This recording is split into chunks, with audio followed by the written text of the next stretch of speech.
Hello, all you idea pickers and info grazers. If you're alive today and have minimal brain function, chances are you either are an idea picker and info grazer or well on your way to becoming one. In today's presentation, you'll find out why you are one of these creatures. And most important, you'll find out why understanding your species can help you improve your writing and to help others with their writing when you are a manager. First, some background. During your education at UMUC, you've been immersed in the traditional literacy skills of reading and writing, which require decoding and encoding. You've also practiced speaking and listening. UMUC does an excellent job developing these skills. Your classes have great textbooks which require traditional literacy, as well as websites which accompany these textbooks. However, there are new literacies that may or may not have been studied in your classes. Sometimes they're called 21st century literacies. The money quote from this particular website, which contains a full list of the new literacies, is this: "Today's readers will become literate by learning to read the words and symbols in today's world, then analyze multiple representations from a variety of disciplines, including text, photographs, artwork, and data." Indeed, today many books and websites help teachers instruct their students in the new literacy, beginning as early as kindergarten and going all the way through grade 12, as you see here. At UMUC, the new literacy that receives the most focus is information literacy, which is understandable since today we live in the information age, in an information society that functions with an information service economy. Information literacy includes the skills necessary to find information, to manage it as an employee for quality and flow, and to share information in all the different ways that we are expected to be able to share information these days. But one question we will address in this presentation is: has your introduction to new literacies been adequate to meet your needs as a worker in the contemporary workplace? Let's examine some of the ways traditional literacy is being extended today via e-media. iPhones, the ubiquitous iPod, both fed by really simple syndication and simple message systems. And as you know, SMS is its own dialect, has its own grammar, and certainly its own spelling rules. Have you been trained for wikis, where you must possess the ability not only to share information, but also to enter in a community that has as its purpose, even in companies, the creation of information? Did you take a course in blogging, where you publish your opinions, insights, and maybe even the results of your investigations? Then there are the immersive media, such as 3D simulations, which have their own rhetoric and call upon very different skills. 3D simulations are based upon the practices and skills of gaming. And I don't think gaming is a major at this school yet. The virtual classroom is a reality today. Second Life is a 3D community built and run entirely by its citizens.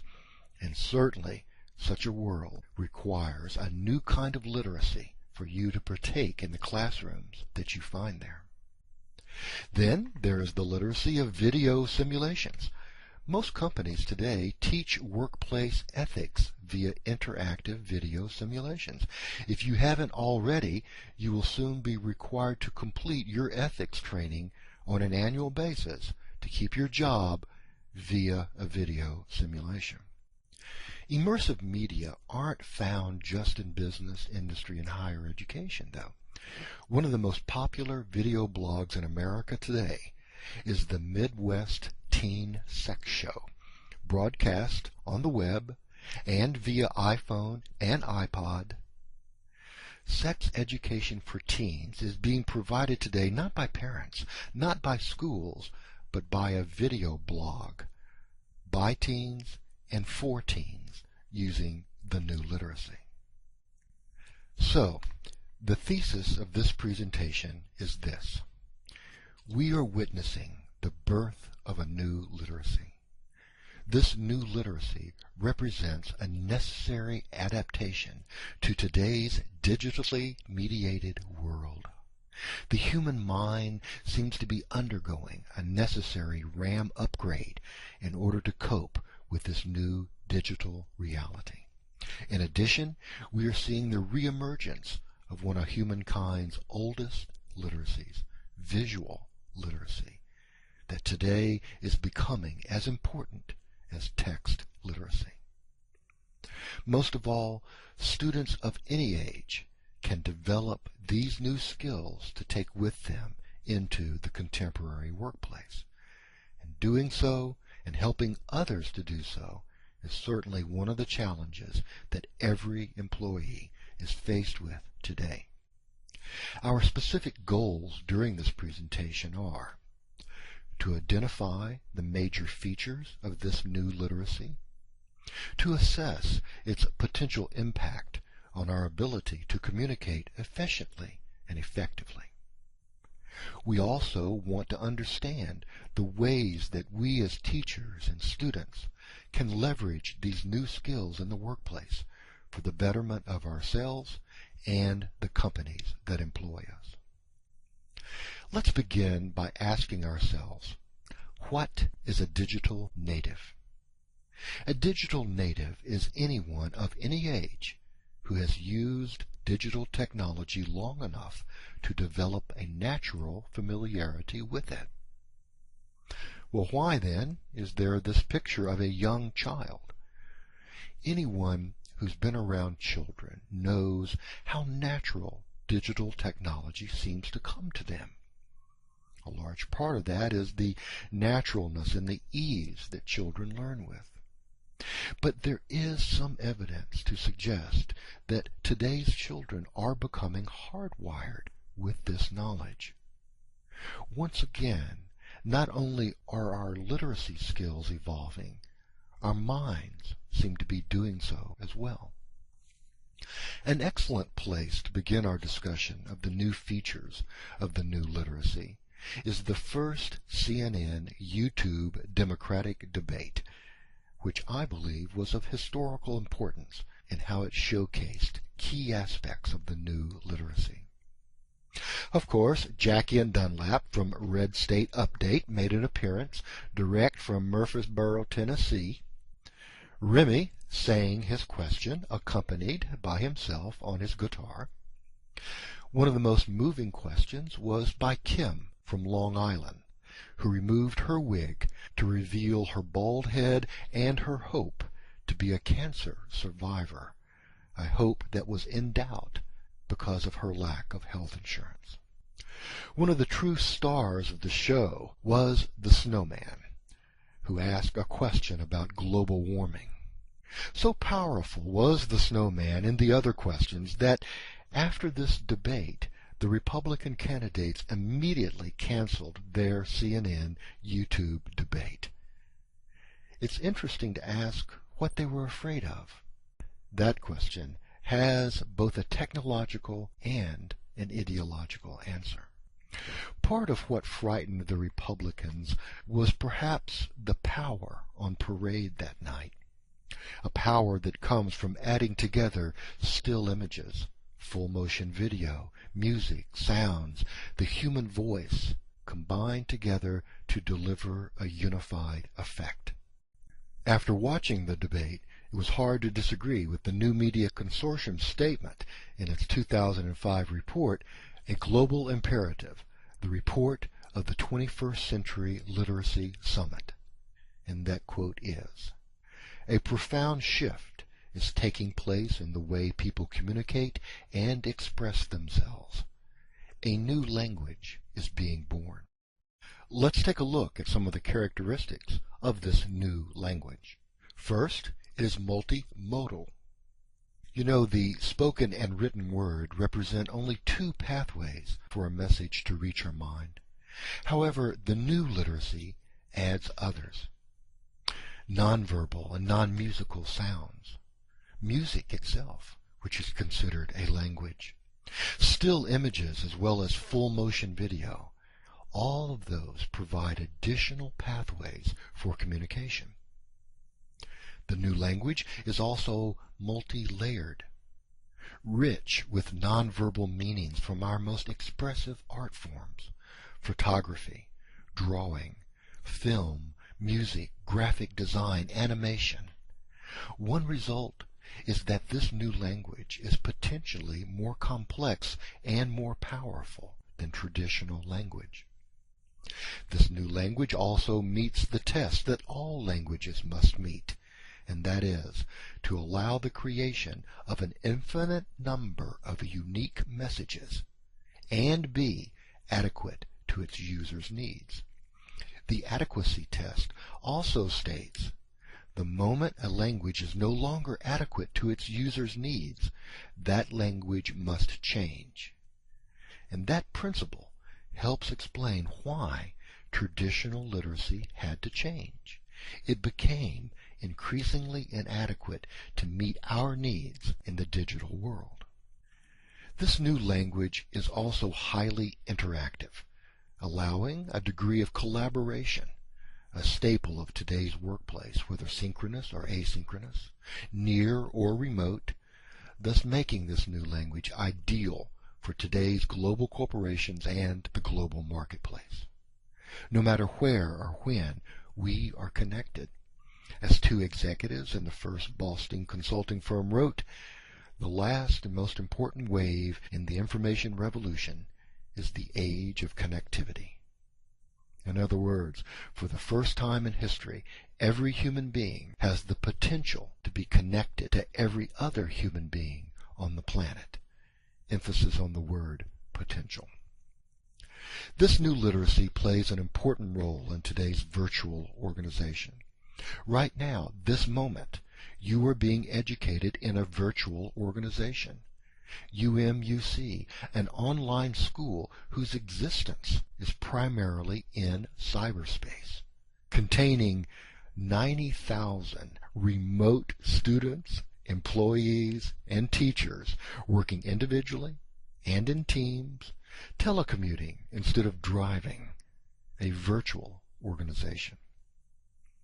The new literacy is also modular.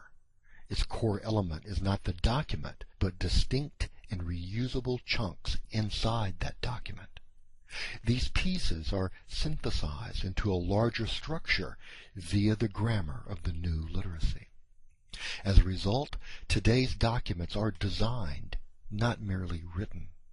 Indeed, look in a modern communications textbook and you will find that text-only documents are often referred to as, quote, noisy, and as, quote, communication inhibitors. Therefore, one of the primary demands of the new literacy is a significant reduction in words. Severe irony alert here. Today's literacy means being capable of producing fewer words, not more.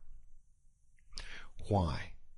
Because the new literacy is a direct outgrowth of the communications revolution which began in the 1970s and early 1980s with the very first personal computers and printers. Together with the early printers and early word processors, for the first time, the home user could style text, not just edit it. More important, these tools made revision something mechanically easy to do, and thus something everyone could do, not just professional writers and editors. Thus was born the expectation of the print-ready document for the everyday writer. In the 1980s comes the culture of now, which provides the business landscape that our documents must inhabit today. This landscape was forever altered by the second fax machine. You see, one fax machine by itself is of no use, a mere curiosity. Like the telephone, it takes two. And once there was a second fax machine, and a third, and 3 million, as happened in this stage, faxing became a way of life. And at the end of the decade, one of the most dominant features of today's business landscape, email, also became a way of life.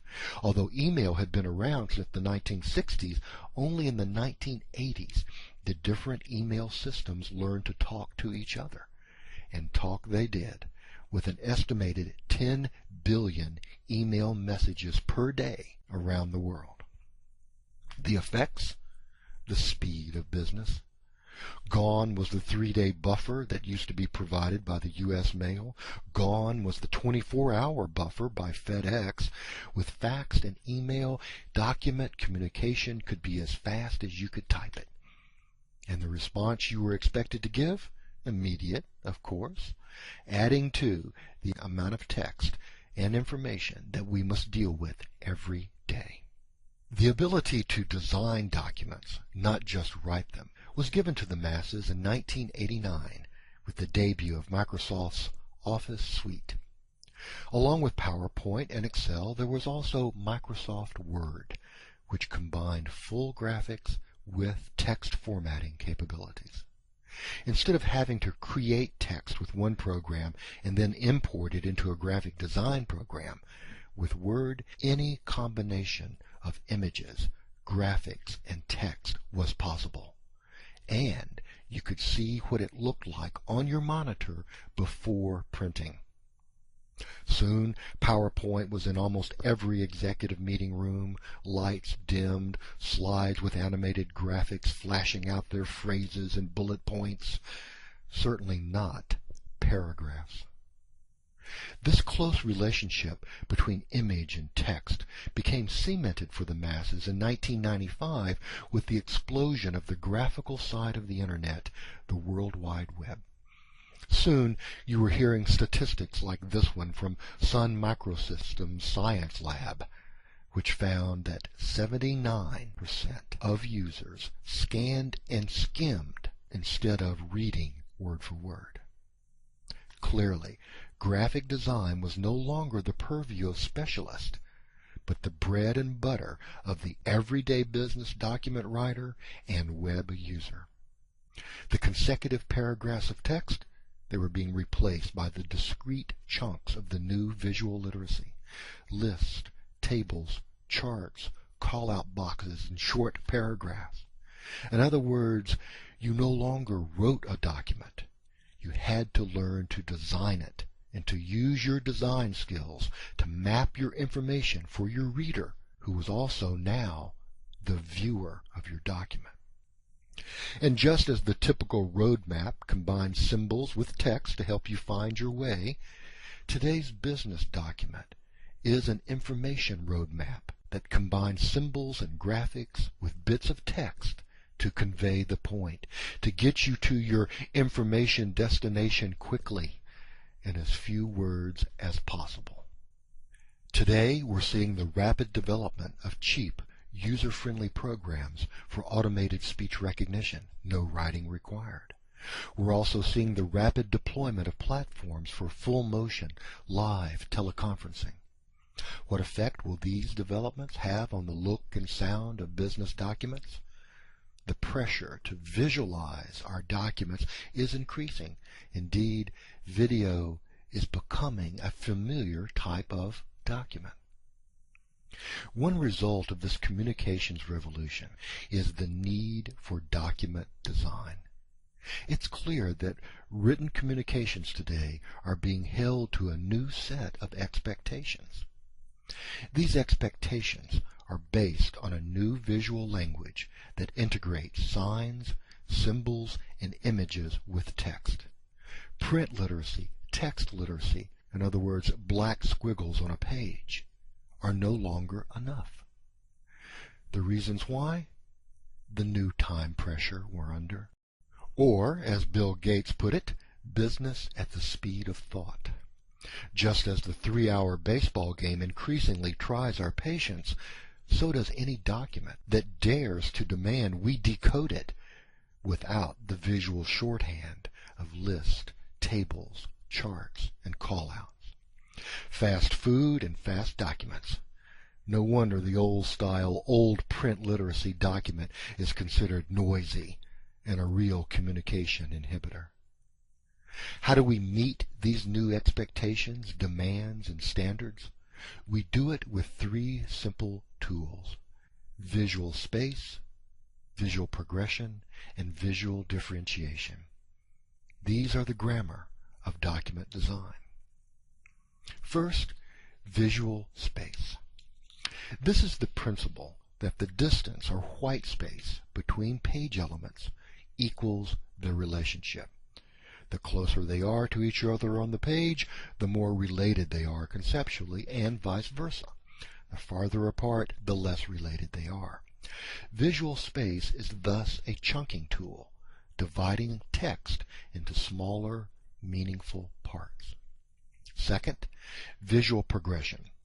This refers to providing sequence with the use of alignment achieved through indentation, through the use of symbols such as numbers, bullets, and flags, and through the use of headings and subheadings.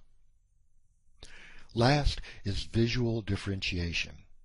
This is the use of text formatting tools to change type color, type weight such as bold facing, to select different font families, and to use different point sizes in order to separate chunks and to indicate their relationship. In part 2 of this presentation, we're going to apply the concepts of visual SPD to a typical magazine article, and then we'll learn the secrets of info mapping and chunking. I hope you'll join me.